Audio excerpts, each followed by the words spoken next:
Klausies, Valter, mēs visu laiku par riepām, kāpurķēdēm, kausiem, bet mums taču CNC lokšņu griezējs arī ir. Jā, pareizi. Kāpēc mums viņš ir? Jo klienti bieži vien atbrauc mums uz tādām dīvainām idejām, dīvainiem priekšlikumiem, kurus arī mēs cenšamies realizēt. Nesauksim tos par dīvainiem, bet tādi viņi arī nāk, un klienti arī mums prasa pēc skicēm. Ko mēs varam darīt, ka mēs saņemam šādu veidu skices? Viens variants – atteikties no pasūtījuma. Otrs – ja mēs viņu nespējam paši realizēt, tad meklēt, kurš to spēj realizēt. Un trešais – ko mēs fokusējamies, to mēs paši arī spētu izdarīt, kontrolējot gan kvalitāti, gan arī izpildes termiņus. E-pasta vairs nav modē, ja? Jā, e-pasti ir pilni. Tik daudz pieprasījumu, mēs ātrāk apstrādāt tos, ir nepieciešams lidmašīnas.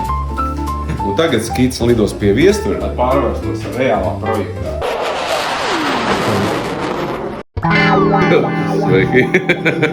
Stafeti nodod no viestura rokās, es dodot pie klienta. Čau! Čau!